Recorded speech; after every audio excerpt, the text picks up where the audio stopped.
மற்ற அரசியல் கட்சிகளோட டான் நான் தான். இந்த இருமாப்பு தான் இந்த படுகொலை.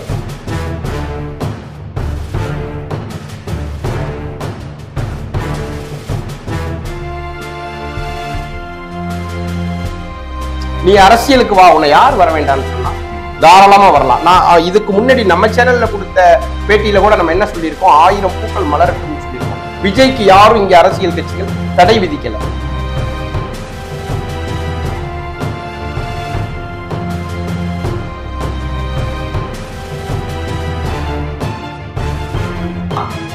தன்னை நம்பி வந்த மக்கள் இருக்காங்க பாருங்க நம்ம கூட்டத்துக்கு, அவங்க பத்திரமா திரும்பி போகணுங்கிற எண்ணம் எல்லா தலைவருக்கும் இருக்கு.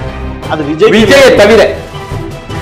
விஜயை தவிர அவர் 9:30 மணி 10 மணிக்கு மேல நையாண்டி பண்ணிட்டு உட்கார்ந்துருக்காரு. அவரு இதெல்லாம் உண்மையிலேயே சொல்றேன்.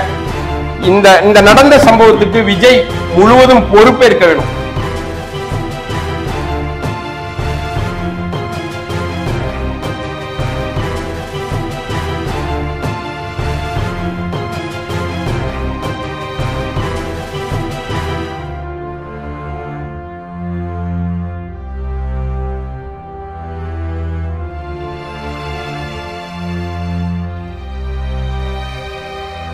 தமிழக அரசு அச்சப்படாம அவர் மீது கொலை வழக்கு பதிவு பண்ணணும்.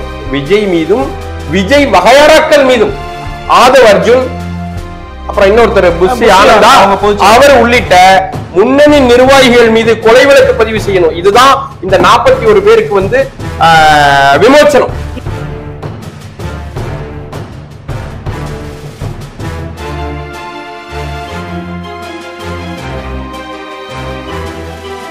ஒரு கட்டுப்பாடற்ற ஒரு கூட்டத்தை வச்சுக்கிட்டு நீ அவனை ஒழுங்குபடுத்தாம, அவனை அரசியல் படுத்தாம நீ தமிழ்நாட சுடுகாடா மாத்திட்டா.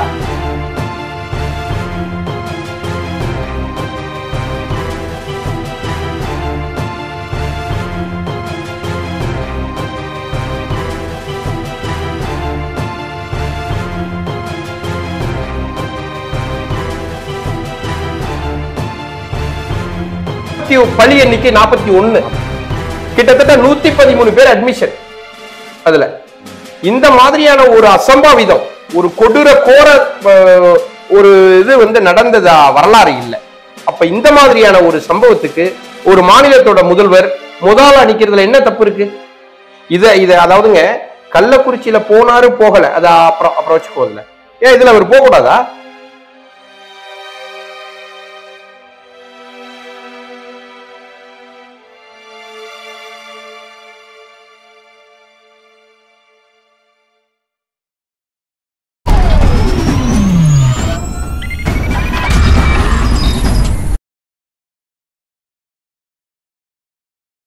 டமாரம் சொந்தங்களுக்கு தமிழ் வணக்கம். நான் உங்கள் லூர்து சாமி. டமாரம் ஓயாது முழங்கும் என்ற முழக்கத்தோடு நாம் அரசியல் நிகழ்வுகளையும் நாட்டு நடப்புகளையும் விவாதித்துக் கொண்டும் உரையாடி கொண்டும் வருகிறோம். அந்த வரிசையில் நாம் சந்திக்க இருக்கும் சிறப்பு விருந்தினர் விசிகாவினுடைய தஞ்சை புதுகை மண்டல செயலாளர், பட்டுக்கோட்டை நகராட்சியினுடைய நகர்மன்ற உறுப்பினர் தோழர் சதா சிவகுமார் அவர்கள். வணக்கம் தோழர். தோழர் வணக்கம். நலமா இருக்கீங்களா? நலமா இருக்கேன் தோழர். தோழர், போன சனிக்கிழமை தமிழகத்தில் யாருமே எதிர்பார்க்க முடியாத அளவுக்கான ஒரு மிகப்பெரிய ஒரு அசம்பாவிதம் நடந்திருக்கு. அதை தொடர்ச்சி எல்லாருமே அதை குறித்து விவாதிச்சுட்டு வராங்க. எல்லா தலைவர்களுமே களத்துக்கு போயிருக்காங்க. அதில் உங்கள் தலைவர் எழுச்சி தமிழர் அவர்களும் அங்கே போய் களத்தில் பார்த்துட்டு வந்திருக்காரு. மருத்துவமனையில் எல்லாரையும் பார்த்துட்டு பேட்டிலாம் கொடுத்துருக்காரு. ஏறக்குறைய அன்றைக்கிலிருந்து இறப்பு எண்ணிக்கை இன்றைய நாம பேசிட்டு இருக்க நேரம் வரைக்கும் 41 பேர் இறந்திருக்கிறதா தகவல் வருது. முதல்ல அந்த இறந்து போன ஒரு 40 பேருக்கும் எங்களுடைய டமாரம் சேனல் சார்பாகவும் உங்களுடைய சார்பாகவும் நம்ம ஒரு அஞ்சலி செலுத்துகிறோம். தோழர், இப்ப இது மாதிரியான சம்பவம் இது தமிழ்நாட்டில் இதுக்கு முன்னாடி எதுவும் நடந்திருக்குதா? அதுக்கு முன்னாடி தோழர், இந்த கொடுந்துயரத்துல பச்சிளங்குழந்தைகள், பெண்கள் உள்ளிட்ட 41 பேர் விஜயால் படுகொலை செய்யப்பட்டு இறந்தவர்களுக்கு நான் சார்ந்த விடுதலை சிறுத்தைகள் கட்சியின் சார்பாகவும் எழுச்சி தமிழர் அவர்களுடைய சார்பாகவும் எனது சார்பாகவும் அதாவது நெஞ்ச பதைக்கிற அந்த கொடூர கோர சம்பவத்திற்கு கண்ணீர் அஞ்சலியை செலுத்துகிறோம். கேளுங்க தோழர். அதான் தோழர், இதுக்கு முன்னாடி இல்ல, இப்ப நீங்க சொல்றப்ப நான் அந்த கொஸ்டினை கூட பின்னாடி வச்சுக்கிறேன். இல்ல இப்ப நீங்க சொல்லும் போது திடீர்னு விஜயால் படுகொலை செய்யப்பட்ட அப்படின்னு சொல்லிட்டீங்களே, ஆமா. என்ன தோழர்? இந்த இந்த இந்த இந்த சம்பவத்துக்கு விஜய் தான் முழு பொறுப்பு. இது ஆக்சுவலா இந்த அரசு ஏதோ விஜய்க்கு அச்சப்படுற மாதிரி தெரியுது. ஆனா அரசை எல்லாரும் குற்றம் சாட்டுறாங்க. எங்களோட பார்வையில எழுச்சி தமிழர் கொடும் துயரத்திற்கு உள்ளான போது அவர்தான் காரணம் இவர்தான் காரணம்னு சொல்றதை தாண்டி பாதிக்கப்பட்டவர்களுக்கு, சிகிச்சையில இருக்கிறவங்களுக்கு, அந்த குடும்பத்தாருக்கு ஆறுதல் சொல்லணும். உயர் மருத்துவ சிகிச்சை அளிக்கப்பட வேண்டும். எஞ்சி இருப்பவர்களையாவது உயிர் பாதுகாக்கப்பட வேண்டும்னு சொல்லியிருக்காரு. அதுல ஒண்ணும் மாற்று கருத்து கிடையாது. ஆனா நடக்கிற சம்பவம் இன்னைய தேதி வரைக்கும் 41 பலி உயர்வு. அப்ப அந்த கோபம் எங்களுக்கு யாரை நோக்கி வருது? விஜயை நோக்கி வருது. நீ அரசியலுக்கு வா, உன்னை யார் வர வேண்டாம்னு சொன்னா தாராளமா வரலாம். நான் இதுக்கு முன்னாடி நம்ம சேனல்ல கொடுத்த பேட்டியில கூட நம்ம என்ன சொல்லியிருக்கோம்? 1000 பூக்கள் மலரட்டும்னு சொல்லியிருக்கோம். விஜய்க்கு யாரும் இங்க அரசியல் கட்சிகள் தடை விதிக்கல. நீ வா, தாராளமா வா, வாய்ப்பு இருந்தா ஆட்சி மாற்றமா தாராளமா பண்ணி, யார் வேண்டாம்னு சொன்ன உன்ன. ஆனா அதற்காக நீ கையாளுற யுத்திங்கிறது ரொம்ப கொடூரமானது. இந்த மக்களை நீ முட்டா பையன் நினைச்சிட்டா, நீ இந்த தமிழக மக்களை ஈஸியா ஏமாத்தலாம். அனைவரும் என்னவா இருக்காங்கன்னா, ஒரு சினிமாக்காரனோட மோகத்துல இருக்காங்க. அதை நீ கையாள்றா, அவர்களை நீ தன்வசப்படுத்துறா. கிட்டத்தட்ட ஒரு 30 வருஷமா இருக்கும்னு நினைக்கிறேன். அதிகபட்சமா நீ இன்னைக்கு அந்த ரசிகர்களால் தளபதின்னு சொல்ற அளவுக்கு நீங்க இருக்கிறீங்க. அதுல ஒண்ணும் நமக்கு மாற்று கருத்து கிடையாது. அந்த ரசிகர்கள் அவரை கொண்டாடுறதோ, அவருக்கு விழா எடுக்கிறதோ, அவரை நோக்கி ஓடுறதோ, ஆடுறதோ, பாடுறதோ நமக்கெல்லாம் எந்த மாற்று கருத்து கிடையாது. ஆனா ஒரு ரோடு ஷோங்கிற பேர்ல ஒரு கூட்டத்தை கூட்டி, அது வீக்கெண்ட்ல சனிக்கிழமை திட்டமிட்டே நீ கூட்டத்தை கூட்டுற. அந்த இடத்துல பெரிய கிரௌடு வரும். அந்த கிரௌடுல வர்ற கூட்டத்தை மற்ற அரசியல் கட்சிகளோட டான் நான் தான். இந்த இருமாப்பு தான் இந்த படுகொலை. உனக்கு ஏன் இந்த தானுங்கிற ஆணவம்? இப்ப இதே முதல்ல திருச்சியில நடந்த விஷயம், ஆமா, அதுக்கப்புறமா அரியலூர்ல நடந்த கூட்டம், திருவாரூர், நாகப்பட்டினம், இங்க எல்லாத்துலயுமே இந்த அளவுக்கான கூட்டமா வந்துச்சு. எல்லாத்துலயும் ஒரு அவங்களோட அந்த அந்த விஜயை நோக்கி அந்த மப்ளரை போட்டுக்கிட்டு ஓடுற அந்த காப்பரி கூட்டம்னு நான் சொல்லியிருக்கேன். ஆமா, ஏர்போர்ட்ல நடந்த ஒரு நையாண்டியான ஒரு வானர கூட்டம். அதுக்கு சான்றுன்னே நம்ம சொல்லியிருக்கோம் ஏற்கனவே. ஒரு கட்டுப்பாடு இல்லாத ஒரு அடிப்படையில இப்ப நீங்க விஜய் மேல குற்றம் சாட்டுறீங்கன்னா, சரி, இப்ப விஜய் இதை எப்படி தவிர்த்துக்கலாம்னு நினைக்கிறீங்க? ஏங்க, ஒருத்தர் ரொம்ப காலமா திரையிலே பாக்குறாங்க, அவரு தரைக்கு வர்றாங்க. அரசியல் கட்சின்னு தாவேகா தமிழக வெற்றி கழகம்னு அறிவிக்கிறாங்க. அறிவிச்சதுக்கு பிறகு மக்களை சந்திக்கிறாங்க. அவரை நோக்கி போறதோ, அவர் மேல ஈர்ப்பா இருக்கிறதையோ, அது அவங்களோட குணநலன்களை சார்ந்தது. அதுல நம்ம ஒன்னும் சொல்லலாம். ஆனா பகுதி அளவுல இருக்கிற குறைந்தபட்ச நிர்வாகிகளையாவது நீங்க அரசியல் படுத்திருக்கணும். இந்த ஊருக்கு வர்றோம், நீ இப்ப கரூர்ல நடந்த கூட்டம் முதல் கூட்டம் கிடையாது. இதுக்கு முன்னாடி பல்வேறு ஊர்கள்ல, திருச்சியில நடத்திருக்கிறீங்க, மத்த அடுத்தடுத்த ஊர்கள்ல நடத்திருக்கீங்க. அப்படிங்கும் போது கூட்டம் கட்டுக்கடங்காம வருது. அப்பனா நீங்க என்ன பண்ணணும்? நிர்வாகிகள்கிட்ட அந்தந்த மாவட்டத்துல உள்ளவங்க மட்டும் அந்தந்த மாவட்டத்துக்குள்ள வரணும். வேற மாவட்டத்துல உள்ள வர்றத தயவு செய்து தவிர்த்துக்கணும். இது நம்மளுடைய பாதுகாப்பு நமக்கு முக்கியமானது. அப்படிங்கிற ஒரு தலைமை இடத்திலிருந்து கட்சியோட தலைவரா நீங்க அறிவிக்க கொடுத்திருக்கணுமா இல்லையா? ஒண்ணு.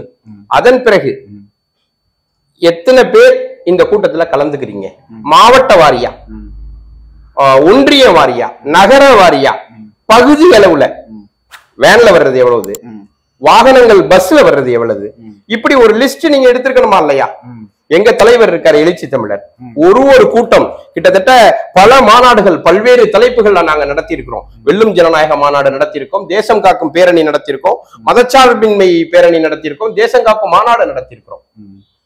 மாவட்ட வாரியா, மண்டல வாரியா முதல்ல மக்களை சந்திப்பார், தலைவரே சந்திப்பார். நேரடியா களத்துல ஒரு மண்டலமா சந்திப்பார்.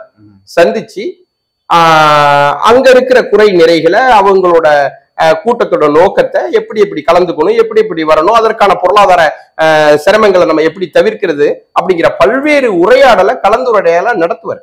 அதன் பிறகு கூட்டத்துக்கு முன்னதாக மாவட்ட வாரியாக வாகனத்தோட வாகன எண், டிரைவர் செல் நம்பர் உள்ளிட்ட அத்தனை பேரையும் லிஸ்ட் எடுப்பார். அதன் பிறகு குழந்தைகள் இதுல வரக்கூடாது, கர்ப்பிணிகள் வரக்கூடாது, முதியவர்கள் வரக்கூடாது, பெண்கள் பாதுகாப்பா அழைத்து வரப்படணும், தண்ணி அடிச்சுட்டு கார் டிரைவர் வரக்கூடாது, அவனை சோதிக்கணும், நீங்க பரிசோதனை பண்ணி பார்க்கணும், வாகனங்கள்ல தண்ணி அடிச்சுட்டு எவனும் வரக்கூடாது, அப்படி வந்தா அவன் விடுதலை சிறுத்தை கிடையாது அப்படிங்கிறத ஸ்ட்ரிக்டா வார்ன் பண்ணுவாரு. இதெல்லாம் அல்லாம அங்கிருக்கும் காவல்துறை அதிகாரிகளிடம் தலைவரே நேரடியா கேட்பாரு, அடுத்த கட்ட தலைவர்களை விட்டு கேட்பாரு எந்தெந்த எத்தனை ஒரு பகுதி அளவுல. இது ஒரு கட்சி நடத்துறவங்க தனிப்பட்ட முறையில இது ஒரு ரகசிய கருத்து கணிப்பு, எவ்வளவு பேர் வர்றாங்க, அதுக்காக கட்சிக்காரங்களை நம்பாம இருக்கிறது இல்ல அதுக்கான அர்த்தம். ஆனா அதெல்லாம் ஒரு ஸ்ட்ராட்டஜி இல்ல, ஒரு யுக்தி. இதெல்லாம் நீங்க சொல்றது ஒரு மாநாடு, ஒரு பொதுக்கூட்டம், இந்த மாதிரியான விஷயங்கள்ல ரைட். ஆனா இது ஒரு தேர்தல் பிரச்சார பரப்புரை கூட்டம். இதுக்கு அவங்க அனுமதி வாங்கிட்டா இவங்க கட்சிக்காரங்க மட்டும்தான் வருவாங்கன்னு சொல்ல முடியாது. தேர்தல் பரப்புரையில அந்த விஷயத்தை அவர் என்ன சொல்றாருன்னு பொதுமக்களும் கேட்கக்கூடிய என்ன சொல்றாரு, இந்த இடத்துல அவர் என்ன தப்பு பண்ணிட்டாரு, நீங்க என்ன சொல்றாருங்கிறது ரைட்டு தான். ஒரு இடத்தை ஒரு அனுமதி வாங்கி இருக்கிறாங்க, அது ரொம்ப குறுகலான இடம். உனக்கு இதுக்கு முன்னாடி எவ்வளவு கூட்டம் கூடுனது அப்படிங்கிற சர்வே குறைந்தபட்சம் எடுக்கணும்ல. சர்வே எடுக்கணும். முதல் கட்ட நிர்வாகிகள், அதுக்கு அடுத்த நிர்வாகிகள் ஆய்வு. எங்க தலைவர் நேரடியா திருச்சி ஸ்பாட்டுக்கே வருவார், திடல பாப்பாரு, சுத்தி பாப்பாரு. ஃபர்ஸ்ட் மண்டல நிர்வாகிகளை போக சொல்லுவாரு, அடுத்து மாநில நிர்வாகிகளை போக சொல்லுவாரு, அடுத்தது தலைமை கழகத்தில இருந்து போவாங்க, அடுத்து தலைவரே நேரடியா ஸ்பாட்டுக்கு வருவார். இதெல்லாம் ஒரு இவரை போய் நம்ம அவரோட நம்ம தொடர்பு படுத்தி பார்த்து அந்த அறிவு விஜய்க்கு வரணும்னா அதுக்கு வாய்ப்பு கிடையாது. அதை நம்ம கம்பேர் பண்றதே நான் தப்புன்னு நினைக்கிறேன். இருந்தாலும் கூட அந்த பக்குவம் அவரு பக்குவப்படுத்திக்கிட்டு அவர் அரசியலுக்கு வந்திருக்கணும். அல்லாது நம்ம மாதிரி உற்று நோக்கர்கள், சமூக ஆர்வலர்கள், அரசியல் பார்வையாளர்கள் அவருக்கு பல்வேறு முறையில ஒரு கருத்து சொல்லி அவர் எதையும் சட்டை பண்ற மாதிரி தெரியல. அப்ப ஒரு சின்ன இடத்துல ஒரு கூட்டத்தை போடுறாங்க, 12:30 மணிக்கு அப்படின்னு அந்த நாளை சொல்றாங்க, அந்த டயத்தை சொல்றாங்க, பிக்ஸ் பண்றாங்க. அது சமூக வலைதளங்கள்ல வேகமா பரவுது. ரெண்டாவது சனிக்கிழமை தான் அவர் கூட்டத்தை கூட்டுறாரு. சனிக்கிழமை கூடும்போது அன்னைக்கு லீவு, விடுமுறை, காலாண்டு தேர்வு விடுமுறையும் இருக்கு. இயல்பாவே சனி ஞாயிறு வீக்கெண்டு லீவு. எல்லாரும் விஜயை பார்க்கணும் தான் வராங்க, யாரும் கேட்கணும்னு வரல. இப்ப பல்வேறு அரசியல் கட்சிகள் நடத்துற கூட்டத்துல கிட்டத்தட்ட மேடையிலிருந்து 1 கிலோமீட்டர் ஹாரன் கட்டியிருப்பாங்க, ஸ்பீக்கர் கட்டியிருப்பாங்க. கூட்டத்துக்கிட்ட நெருங்கி போக முடியாட்டியும் அந்த தலைவர் கருத்தை என்ன சொல்றாரு, என்ன சொல்ல போறாரு, புதுசா என்ன வியூகம் வகுக்க போறாரு, நமக்கு என்ன கருத்து சொல்ல போறாரு அப்படிங்கிறத ஒரு ஸ்பீக்கருக்கும் பக்கத்துல நின்று கேட்பான். அது மட்டும் இல்லாம லைவ் இப்ப வந்துருது, அந்த லைவ் கேட்பான். ஆனா விஜயை பொறுத்த வரைக்கும் அவரை பார்க்க போற இந்த காப்பரி கூட்டம் என்ன பண்ணுது அப்படின்னா, அவர் முகத்தை பார்க்கணும். முகத்தை பார்க்கறது மட்டும் இல்லாம இப்படி ஒரு செல்ஃபி எடுக்கணும். இந்த செல்ஃபி எடுக்கிற மோகமும் அவர் மோரக்கட்டையை பார்க்கிற அந்த ஒரு எண்ணமும் தான் இந்த படுகொலை. இதுக்கு காரணம் முழுக்க விஜய். இப்ப நீங்க அந்த வரிசையை அடுக்கிட்டு வந்தீங்களா? ஆமா. அப்புறம் இன்னும் என்ன காரணம், என்ன காரணம்னா அவர் 12:30 மணிக்கு பிக்ஸ் பண்ணிட்டாரு, சமூக வலைதளங்கள்ல பரவிடுச்சு. ஆனா அவர் வந்தது 7:45. கிட்டத்தட்ட 12:30 மணி கூட்டம்னா நம்ம 9 மணிக்கு போயிட்டோம்னா அந்த பாயிண்ட்டுக்கு பக்கத்திலே போயிடலாம்னு 9 மணிக்கே உள்ள வந்துட்டாங்க. எல்லாரும் வந்தாங்க, சின்ன பச்சிலம் குழந்தைகளை தூக்கிட்டு வர்றாங்க. கிட்டத்தட்ட வந்த கூட்டத்துல ஒரு 75ல இருந்து 80% பேரு 20 வயசு கீழே உள்ள ஆண்களா இருக்கட்டும் பெண்களா இருக்கட்டும், அவங்கதான் அதிகம். அப்ப எல்லாரும் என்ன பண்ணிடுறாங்க, ஒரு 9, 10 மணிக்கு அந்த இடத்த அவங்க ரீச் பண்ணிடுறாங்க. தண்ணி ஏற்பாடு பண்ணல. யாரும் ஏற்பாடு பண்றது தண்ணி? அந்த சம்பந்தப்பட்ட கட்சிக்காரன் தானே ஏற்பாடு பண்ணணும். கவர்மெண்ட் ஏற்பாடு பண்ணுவான். இவன் நடத்துற அரசியல் கட்சிக்கு கவர்மெண்ட் எப்படி ஏற்பாடு பண்ண முடியும்? தண்ணி பாதுகாப்பு கொடுக்கலாம், தண்ணி ஏற்பாடு பண்ணுவானா? டாய்லெட் வசதி ஏற்பாடு பண்ணிருக்கணுமா இல்லையா? அது ஏற்பாடு பண்ணல. இது மட்டும் இல்லாம ரோடோட அகலம் ஒரு 45-50 அடி தான் இருக்கும் நான் நினைக்கிறேன். 50 அடியிலையும் மக்கள் நிரவி இருக்காங்க. அது நீங்க அந்த வீடியோவை பார்த்தா உங்களுக்கு தெரியும். ஃபுல்லா லார்ஜா இருக்காங்க, ஒரு குண்டூசியோட விழுவ முடியாது கீழே. அந்த எள்ளு போட்டா அந்த ஒரு இது சொல்லுவாங்களே, அந்த மாதிரி ஃபுல்லா நிரவி இருக்காங்க. அப்ப இவரோட வாகனம் கிட்டத்தட்ட 25 அடி அகலம். அந்த வாகனம் உள்ள வருது. இந்த வாகனத்துக்கு இடம் யார் கொடுத்தா? ஏற்கனவே நின்னவங்க தானே இடம் கொடுத்திருப்பாங்க. இந்த வாகனம் தட்டப்பட்ட பவுன்சரோட வரும் பொழுது எல்லாம் நெருக்கிக்கிட்டு அவங்கவுங்க இந்த பக்கம் அந்த பக்கம். அதுலதான் முதல் பழி அங்கதான் உருவாகுது. விஜய் என்ட்ரியான பிறகு அடுத்து எத்தனை மணில இருந்து 9 மணில இருந்து காத்து கிடக்குறாங்க. தண்ணி குடிக்கல, சாப்பிடல, வெளியில போனா திருப்பி உள்ள வர முடியாது. வெளியில அவங்க அவுட் ஆயிட்டாங்கன்னா உள்ள வர முடியாது. அதே நேரத்துல வெளியில போறதுக்கு வாய்ப்பு கிடையாது. கிட்டத்தட்ட 10,000 பேருக்கு மேல திரண்டு நிக்கிறான், லட்சக்கணக்கான பேர் திரண்டு நிக்கிறான்.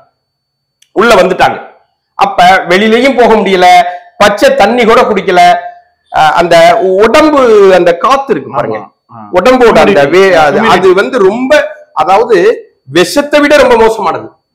அது ஒரு விதமான அந்த மூச்சு உடம்போட சூடு உரத்த அப்படி பக்கத்துல நிக்கும் பொழுது அந்த அந்த மூச்சு காத்துங்கிறது ஒரு மயக்கத்தை ஏற்படுத்தும். இவன் சொல்றான் என்னமோ சதி, என்ன சதிங்கிற, என்ன சதி நீ பண்ணதுதான்டா சதி, நீ பண்ணதுதான் சதி. உன்னை யார் அரசியலுக்கு வர வேண்டானா? நாங்க வர வேண்டாமா? இல்ல இங்க இருக்கிற அதிமுக, திமுக உள்ளிட்ட அனைத்து அரசியல் கட்சிகளும் விஜய் வரக்கூடாதுன்னு சொன்னாங்களா? நீ வா, வாய்ப்பு இருந்தா அது ஆட்சியை கைப்பற்றி நிர்வாகம் பண்ணி, யாரும் ஒண்ணு வேண்டாம். உன் லட்சணம் யோக்கியதான் இதுலயே தெரிஞ்சு போச்சே. திருச்சியில் ஆரம்பிச்சு கரூர் வரைக்கும் 41 பேரை படுகொலை செஞ்சிருக்கா. இதுலயேதான் உன் லட்சணம் தெரிஞ்சு போச்சே. நீங்க ஆட்சிக்கு வர்றது இதெல்லாம் தப்பு கிடையாது, தப்பு இல்லையா? அது இல்ல இப்ப நீங்க சொன்ன மாதிரியே ஒரு 12:30க்கு பேசுறேன்னு சொல்லிட்டு அவர் 7:30க்கு வந்தது ஒரு காரணம். ஆமா, அதே மாதிரி நாமக்கல்லையும் அப்படித்தான் அவரு நேரம் தாழ்ந்து வந்தாரு. என்ன காரணம்னா மக்களை வந்து கூட்டி திரட்டி வைக்கணும். இவர் வந்து இப்ப அரசியல்ல வந்து டான் தலைவர் கிடையாது. இவர் சராசரி தலைவர் கிடையாது. இந்த தமிழ்நாடு வந்து எல்லாத்தையும் பார்த்துருச்சு. கக்கன் தொடங்கி காமராஜர் தொடங்கி எல்லாரையும் வரிசையா நாங்க பாத்துக்கிட்டு வர்றோம். நீ அதே மாதிரி சராசரி தலைவர்னு இவன் நினைக்கல. இவர் வந்து அரசியல் கட்சியிலேயே மிகப்பெரிய டானா வர்றாங்க. இவங்க வந்து பல லட்சம் பேர் கூடி இருக்கிறாங்க அந்த கூட்டத்துல. ஒரு காருக்குள்ள, அது பேர் என்ன, அந்த வாகனத்துக்கு பேரு, அந்த பஸ், அந்த பரப்புரை பஸ்ல இருந்துகிட்டு நீ லைட் ஆஃப் பண்ணி ஆன் பண்ணி விளையாடுறா. எவ்வளவு பெரிய பொறுக்கித்தனம், அயோக்கியத்தனம் பண்ணலாமா? அது எத்தனை மணிக்கு வந்தாங்க? மக்கள் போனா கிடையாதா? நீ இப்படி இருந்துகிட்டு லைட்டை ஒருத்தன் போடுறான், அப்புறம் ஆஃப் பண்றான், அப்ப நீ சிரிச்சுக்கிட்டு இப்படியே உட்காந்துருக்கா. அப்புறம் கேட்ச் பிடிக்கிற. என்ன கேட்ச் பிடிக்கிற? நீ என்ன கேட்ச் பிடிக்கிறான? அதாவது அந்த லைட் ஆஃப் பண்ணி ஆன் பண்ணி விளையாண்ட அந்த கேம் அப்ப கூட ஒரு நெருக்கடி உண்டாயிடுச்சுன்றீங்களா? இல்ல, அது போன கூட்டத்துல, இந்த கூட்டத்துல கிடையாது. போன கூட்டத்துல லைட் ஆஃப் பண்ணி ஆன் பண்றான். இப்ப இந்த மாதிரி விளையாட்டு உனக்கு இந்த மக்கள் வேகாத வெயில்ல உன்னை பார்க்க வர்றாங்க. நீ என்ன கருத்து சொல்ல போறான்னு கேட்க வர்றாங்க. கிட்டத்தட்ட உன்னை பாக்குறதுக்கு காலையில 7 மணில இருந்து நைட்டு 7:45 அரை நேரம், 24 மணி நேரத்துல 12 மணி நேரம் நிக்கிறாங்க. நீ பேசுறது 5 நிமிஷம் தான். 41 உயிர் போச்சு. அப்ப அவங்க உணவு சாப்பிடாம, தண்ணி குடிக்காம, இல்ல தன்னுடைய கழிவுகளை அனுப்பாம, சிறுநீர், மலம், பல வேதனையில உடல் உபாதைகளை எப்படியாவது பார்த்து ஒரு செல்ஃபி எடுத்துருவோம். அதுதான் அப்ப ஏற்படுற அந்த தள்ளு நெரிசல் தான். எனர்ஜி இல்லாம, எனர்ஜி கிடையாது. அந்த இடத்தை பாஸ் பண்றதுக்கு அவங்களுக்கு எனர்ஜி கிடையாது. தொடர்ச்சியா ஒரு இடத்துல ஒரு குறைந்தபட்சம் ஒரு 2000 பேர் இருக்கிற கூட்டத்துக்குள்ள நடுவே நின்னா கண்டிப்பா அது விஷத்தன்மையை விட மோசமான நச்சு. இப்ப காவல்துறை வந்து அவரு நாகப்பட்டினத்துல பேசும்போது சொன்னாரு, அவ்வளவு விதிமுறைகள் போடுறாங்க, அப்படி பண்ணக்கூடாது, இப்படி பண்ணக்கூடாது, அப்படி பண்ணக்கூடாதுன்னு விதிமுறைகள் போடுறதா சொல்றாங்க. அந்த விதிமுறைகள் எல்லாம் காவல்துறை எதுக்கு போட்டாங்க? இப்ப அவர் அந்த விதிமுறைகள் எல்லாம் பின்பற்றினாரா? ஒரு விதிமுறையையும் பின்பற்றல.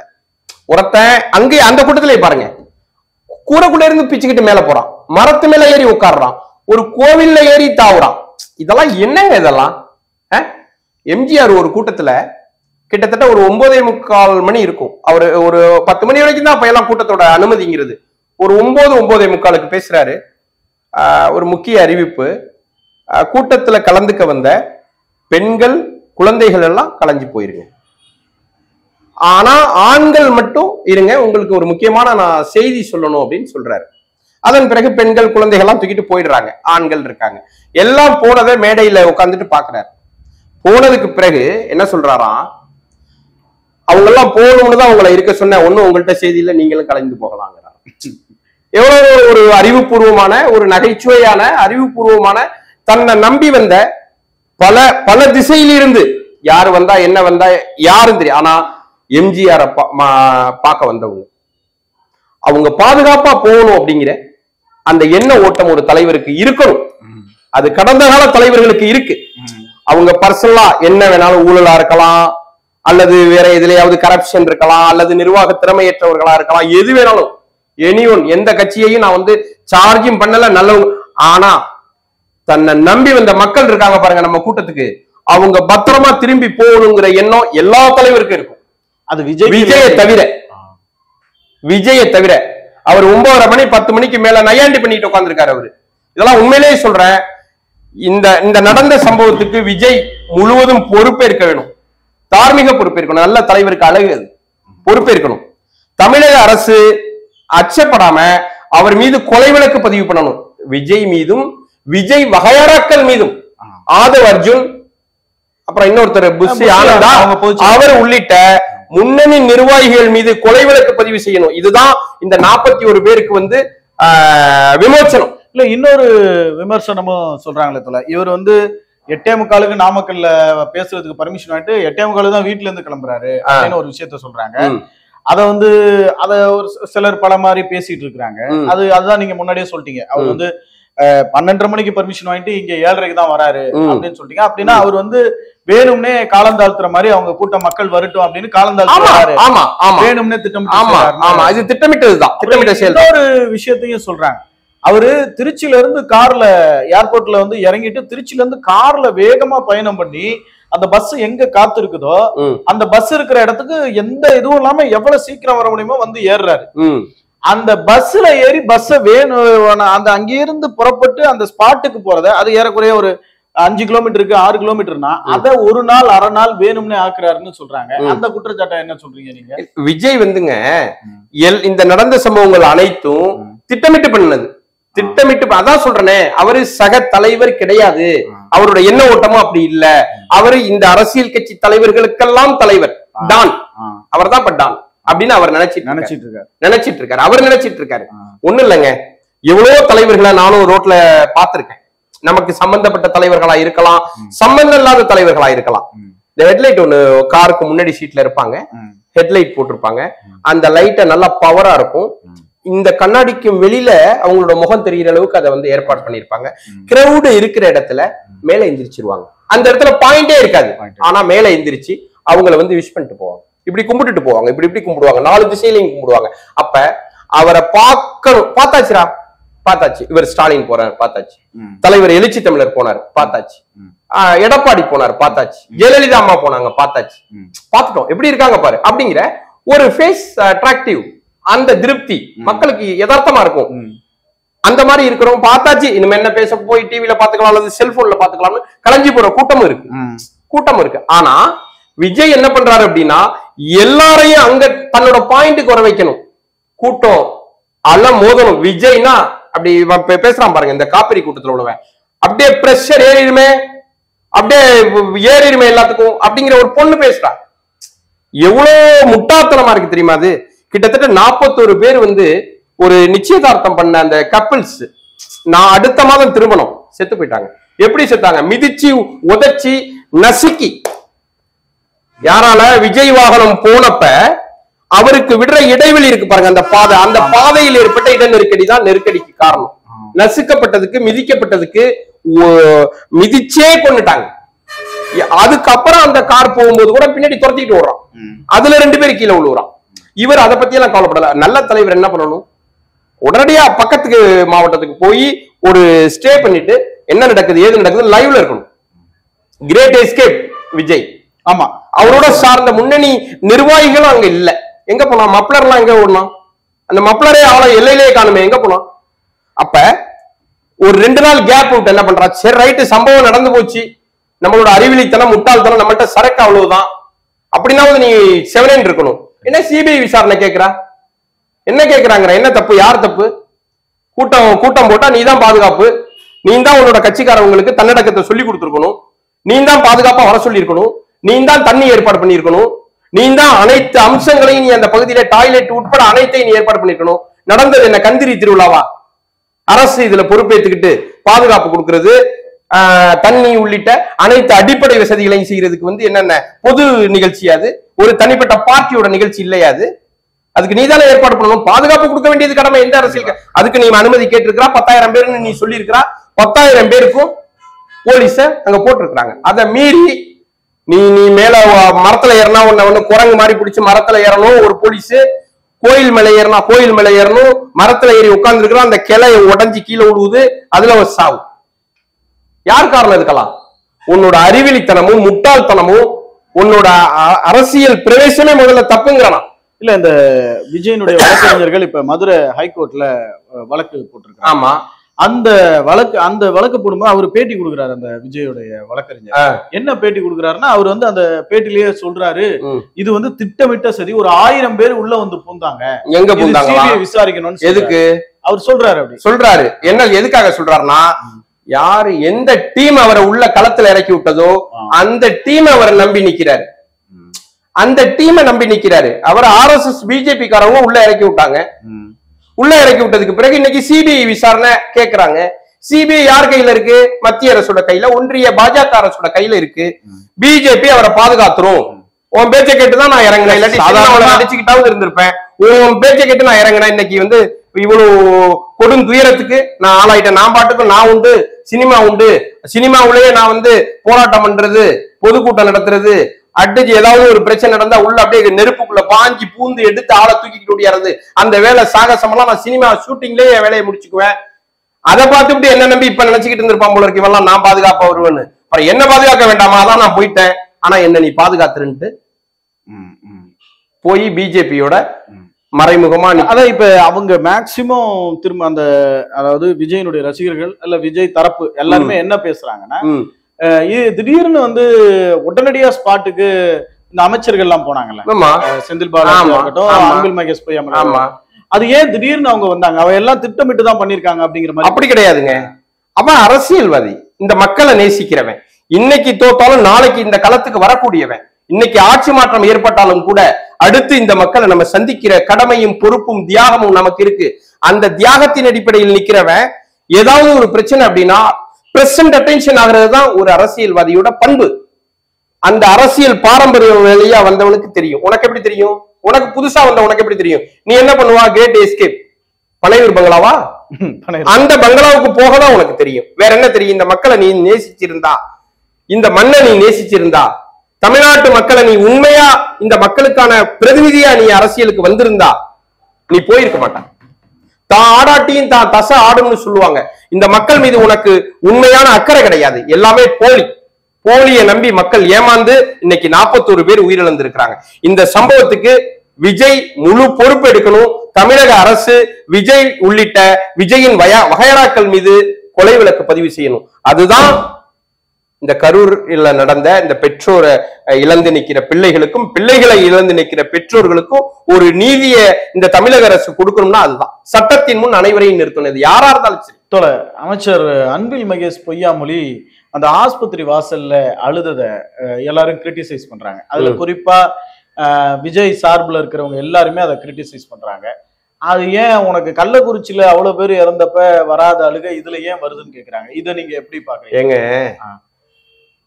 ஒரு நடிகர் வந்திருக்கிறாரு, நல்ல விதமா காலையில எந்திரிச்சு போனவங்க வீடு திரும்பல, நெஞ்ச பதைக்குது தொலைக்காட்சியில வர்ற செய்தி, அதிர்ச்சி அடைஞ்சு இந்த மாநிலத்தோட அமைச்சர், அவர் பள்ளிக்கல்வித்துறை அமைச்சர், போனவன் எல்லாம் 18 வயசுக்கும் கீழே உள்ளவன், குழந்தைகள், கிட்டத்தட்ட குழந்தைகள் மட்டும் 10 பேர் இறந்ததுல. இந்த நெஞ்ச பதைக்கிற செயலுக்கு ஈர இருக்கிறவன் அழுவான். நான் அவன் சொல்றேன்னு நினைக்காதீங்க, ஈர இருக்கிறவன் யாரா இருந்தாலும் அழுவான். அந்த வகையில அமைச்சர் தன்னோட இரக்க குணத்தை காமிக்கிறது அரசியல் பண்றது அவங்களுக்கு தெரிஞ்சது அவ்வளவுதான். இதுல அரசியல் ஆதாயம் தேடக்கூடாது. எங்க தலைவர் சொல்லியிருக்காரு, நேத்து முந்தா நாள் பார்க்க போன பேட்டியில கூட சொல்லியிருக்காரு, அவர்தான் காரணம் இவர்தான் காரணம்னு சொல்லி இதுல அரசியல் ஆதாயம் தேடுறது தவறு. பாதிக்கப்பட்டவங்களுக்கு உயர் சிகிச்சை அளிச்சு அவங்களை பாதுகாக்கிறதுலதான் நம்மளோட நோக்கமும் எண்ணமும் இருக்கணும் அப்படின்னு சொல்லியிருக்காரு. அந்த மாதிரி இதுல போய் அரசியல் ஆதாயம் தேடுறானா அவனுக்கு தெரிஞ்சது அவ்வளவுதான். 2026 கனவுல கூட தூக்க கலக்கத்துல 26 புலம்பு வாங்கி போல இருக்கு. அதோட ரிஃப்ளெக்ட் தான் அமைச்சர் அழுததை போய் விமர்சனம் பண்றது எவ்வளவு பெரிய முட்டாள்தனம் தெரியுமா? அதே மாதிரி கள்ளக்குறிச்சியில அந்த கள்ளச்சாராய சாவுல அவ்வளவு பேர் இறந்தப்ப இமிடியேட்டா அமைச்சர்களோ சிஎம்ஓ போல. இதுக்கு ஏன் இவ்வளவு பதறிட்டு வரணும்னு கேக்குறாங்களே. ஏங்க இது வந்து தமிழக அரசியல், ஏன் இந்திய அரசியல் வரலாற்றிலேயே இந்த மாதிரி ஒரு அரசியல் நிகழ்ச்சியில பலி எண்ணிக்கை 41, கிட்டத்தட்ட 113 பேர் அட்மிஷன். அதுல இந்த மாதிரியான ஒரு அசம்பாவிதம், ஒரு கொடூர கோர ஒரு இது வந்து நடந்ததா வரலாறு இல்லை. அப்ப இந்த மாதிரியான ஒரு சம்பவத்துக்கு ஒரு மாநிலத்தோட முதல்வர் முதல்ல நிக்கிறதுல என்ன தப்பு இருக்கு? இத அதாவதுங்க, கள்ளக்குறிச்சியில போனாரு போகல, அத அப்புறம் வச்சுக்கோல, ஏன் இதுல அவர் போக கூடாதா? ஒரு மாநிலத்தோட முதல்வரா தன்னை அந்த மக்களுக்கு ஆதரவா அவர் போய் நிக்க கூடாதா? இறந்தவன் நாளைக்கு காலையில நிச்சயதார்த்தம் பண்ண ஒரு மாதத்துல உள்ள கப்பிள்ஸ் 2 இளஞ்சோடிகள் சாவுறான். அதாவது ஒரு மருத்துவமனையில இருந்து ஒரு நாள்பட்டு இறக்குறதுங்கிறது வேற, ஆன் ஸ்பாட்ல சாவுறான், உடலாதான் எடுக்கிறான் நிறைய பேரை. அப்ப இது எவ்வளவு பெரிய ஒரு பதப்பதைக்கிற விஷயம். ஒரு மாநிலத்தோட முதல்வர் போறதுல என்ன தப்பு இருக்கு? இவன் 2 நாள் அமைதியா இருந்தாங்க. இந்த பார்ட்டி இருக்கான் பாருங்க, இந்த காப்பரி கூட்டம் 2 நாள் அமைதியா இருந்தான். போன துண்ட காணும் துணியை காணும் ஓடினான் விஜய். நின்னு ஒரு பக்கத்து மாவட்டத்துல நின்னு இந்த என்ன நடக்குதுங்கிறத வாட்ச் பண்ணிருக்கணும். இல்ல இன்னைக்கு ஒரு தலைக்கு ஒரு ஆளுக்கு 20 லட்சம் அறிவிச்சிருக்காரு. அப்புறம் செஞ்ச தப்ப மறைக்கிறதுக்கு செஞ்சுதான் ஆகணும். என்னமா சொல்லுவாங்களே, உப்பு தின்னவன் தண்ணி குடிக்கணுங்கிற கதையா, செஞ்ச தப்ப மறைக்கிறதுக்கு அறிவிச்சுதான் ஆகணும். ஏன் நீ செய்யல? சதிதான் நடந்திருக்கு. நெஞ்சில உரம் இருந்தா நேரடியா நிக்க வேண்டியது ஸ்பாட்ல. ஏன் ஓடுனா? ஏன் ஓடி ஒளிஞ்சா? 34 மணி நேரம் எங்க? நீ உன் மேல தப்பு இல்ல, உன்னோட சகாக்களை உன்னோட வகையறாக்களை மப்ளர் துண்டோட வந்து இது ஹாஸ்பிட்டல் நிக்க வேண்டியது. ஏன் ஓடுனா? நீ சதி தானே. நீ சொல்றீல சதின்னு. சதியா இருந்தா நீ ஸ்பாட்ல நின்று இருக்கணும், மருத்துவமனையில இருந்திருக்கணும், தூக்கிக்கிட்டு ஸ்ட்ரக்சர்ல தூக்கிட்டு நீ போய் நின்று இருக்கணும். ஏன் போன? அடுத்த நாள் தலைவர் போனாரு, எழுச்சி தமிழர் போனாரு, எல்லாரும் போனாங்களே, நீ ஏன் போல? அப்ப உனக்கு பயம் இருக்கு. நீ செஞ்சது அனைத்தும் தப்புங்கிற உன்னோட ஆள் மனசுக்கு தெரியுது. அதனால நீ தப்பிச்சு ஓடிட்டு இன்னைக்கு சிபிஐ கேட்கிறா. யார ஏமாத்துற வேலை இது? சிபிஐ கேட்டு சிபிஐல என்ன சொல்ல போறான்? தப்புங்க இதெல்லாம். இது அதாவது தமிழ்நாட்டு மக்களை முட்டா பயலா நினைச்சிட்டாங்க. ஏமாத்துற பேர் வழி, மோசடி பேர் வழி விஜய். சொல்ல இப்ப விஜய் இந்த சம்பவம் நடந்தோடனே அந்த அன்னைக்கு அமைதியா இருந்ததுக்கு அப்புறம் அடுத்த நாள்ல இருந்து சனிக்கிழமை இரவு நடக்குது.